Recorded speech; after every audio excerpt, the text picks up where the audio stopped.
بسم اللہ الرحمن الرحیم۔ حضرت عرباس بن ساریہ رضی اللہ تعالی عنہ بیان کرتے ہیں، ایک مرتبہ نبی اکرم صلی اللہ علیہ وسلم نے ہمیں ایسا واعظ کیا جسے سن کر دلوں پر خوف طاری ہو گیا اور آنکھوں سے آنسو جاری ہو گئے۔ تو ہم نے عرض کی، یا رسول اللہ، یوں محسوس ہوتا ہے یہ آپ کا آخری واعظ ہے، تو آپ صلی اللہ علیہ وسلم ہمیں کوئی آپ ہدایت کیجیے۔ نبی اکرم صلی اللہ علیہ وسلم نے ارشاد فرمایا، میں تمہیں اللہ تعالیٰ سے ڈرتے رہنے اور حاکم وقت کی اطاعت و فرما برداری کرنے کی ہدایت کرتا ہوں۔ خواہ کسی غلام کو تمہارا حاکم مقرر کر دیا جائے، تم میں سے جو شخص میرے بعد زندہ رہے گا وہ زیادہ اختلافات دیکھے گا، تو ایسی صورتحال میں تم پر لازم ہے کہ میری سنت اور ہدایت یافتہ اور ہدایت کے مرکز خلفاء کی سنت کو اختیار کرو اور اسے مضبوطی سے تھامے رکھو، اور نئے پیدا ہونے والے امور سے بچ کے رہنا، کیونکہ ہر بدعت گمراہی ہے۔ حضرت ابو شریح خزاعی رضی اللہ تعالی عنہ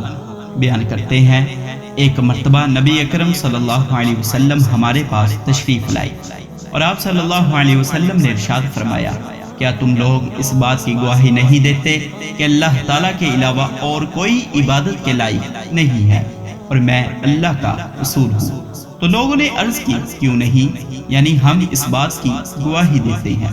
تو نبی اکرم صلی اللہ علیہ وسلم نے ارشاد فرمایا، بے شک اس قرآن کی ایک طرف اللہ تعالیٰ کے ہاتھ میں ہے اور ایک طرف تمہارے ہاتھ میں ہے،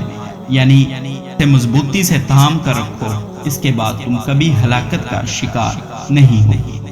ایک دفعہ نبی اکرم صلی اللہ علیہ وسلم نے ارشاد فرمایا، کیا تم اس بات کی گواہی نہیں دیتے ہو کہ اللہ تعالیٰ کے علاوہ اور کوئی عبادت کے لائق نہیں ہے، وہی ایک معبود ہے، اس کا کوئی شریک نہیں ہے، اور میں اللہ کا رسول ہوں، یہ قرآن اللہ تعالیٰ کی طرف سے آیا ہے؟ تو صحابہ کہتے ہیں کہ ہم نے عرض کی، کیوں نہیں، یعنی ہم اس بات کی گواہی دیتے ہیں۔ تو نبی اکرم صلی اللہ علیہ وسلم نے ارشاد فرمایا، تم یہ خوشخبری قبول کرو کہ اس قرآن کی ایک طرف یعنی ایک کنارہ اللہ رب العزت کے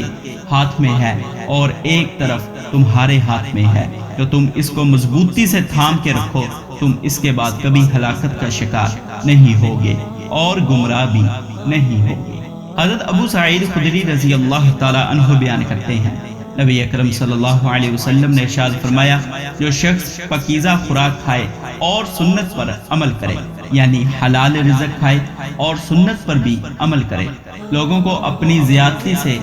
محفوظ رکھے، وہ جنت میں داخل ہوگا۔ لوگوں نے عرض کی، یا رسول اللہ، اس طرح کے لوگ تو آج کل آپ کی امت میں بہت زیادہ ہیں۔ نبی اکرم صلی اللہ علیہ وسلم نے ارشاد فرمایا، میرے بعد بھی کچھ ایسے لوگ ہوں گے جن میں یہ خصوصیات پائی جاتی ہیں۔